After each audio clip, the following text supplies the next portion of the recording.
Make this really quick because I tend to ramble. The reason why I'm doing this is because I am 100% sure in my own mind that there's no two political parties. It's just one entity driving us in one direction.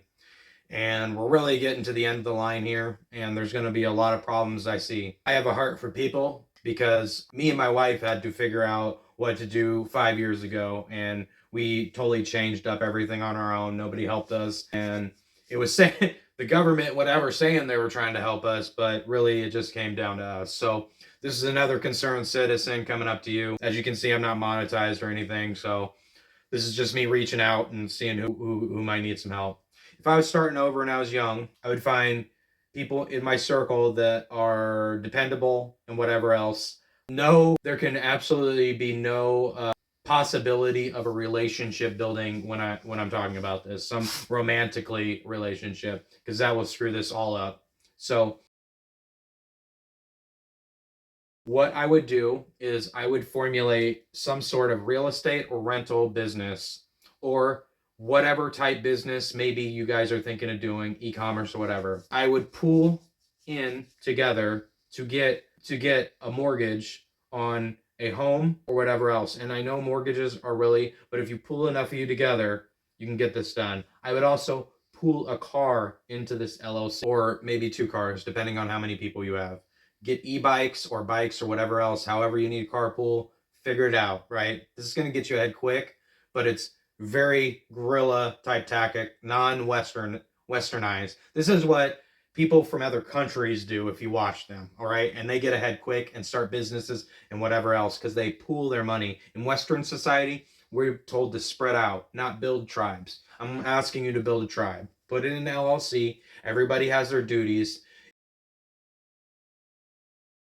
You will get together, and a lot of LLCs don't actually do their minutes and sit together and talk about it. You need to do that. I would do it like twice a week so you guys can work out your problems, because living together and whatever else, there's always going to be problems. There's always going to be problems having one car or two cars, whatever. Just figure it out, talk it out. You can figure it out. You have one goal. Your goal is getting ahead, acquiring assets so that rent money, that lease money on a car, you're not throwing it out the window, that you at least have something to hold on to. And if you guys get enough together, you can bring it down to like a 10-year mortgage. If you get a 30-year mortgage, if you pay money on that more, you're chopping away at the interest. You're going to be saving so much. Now, I don't want to see you in a mortgage. I wish you could pay for everything up front, but we're talking logically, right?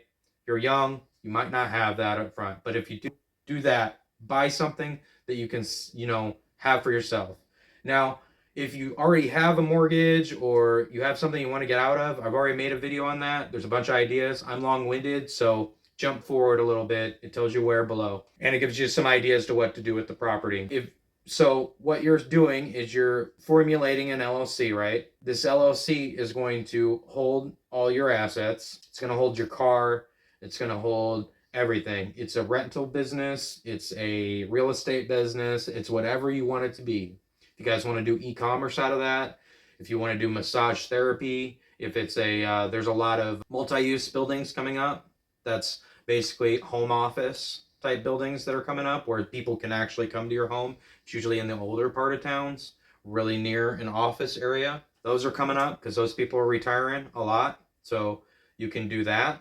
If you need somewhere where your customer needs to come and have a legitimate space, you also, being that it can be used to be turned into rentals later because it's in that jurisdiction. Flex spaces, you can live in a flex space. I would, if you ever get a large space, I would cut off the water to the places that you don't need it.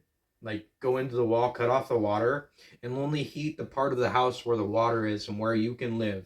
Like if it's a very large building, like if you're planning to build or buy a single family, like one of the large older homes that you see a lot of times they chop up and put into a threeplex or quadplex.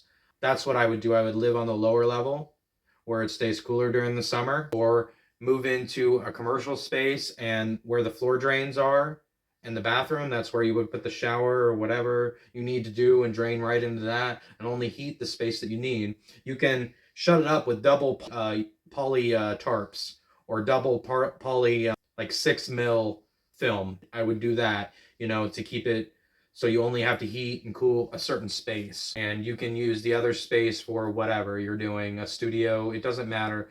The sky's the limit, but if you're trying to build, you need to do this. You can formulate that into a 10-year mortgage or whatever you're doing, but just you need to put as much into that so you're chopping away as that interest as fast as you can. So one vehicle, one place in an LLC, everybody has equal shares. Figure out a way, if somebody wants to get out of it, what they're going to do, what they get out of it.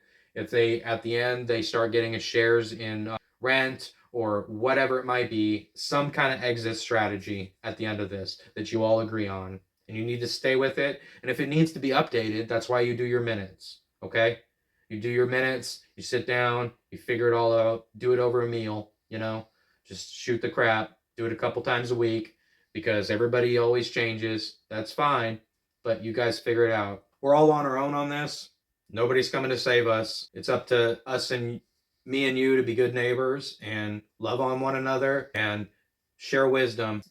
That's the one great thing about this that we can do is we can share information between one another so we can all have a better life. Because one thing I have learned over the course of my life is no matter where I go, what I do, if I go across the street to my neighbor from Tanzania, I'll eat samosas and have good community and good fellowship. If I go the other place, we're probably grilling out hamburgers and hot dogs. Community, music, a smile, good food, that's everlasting, man.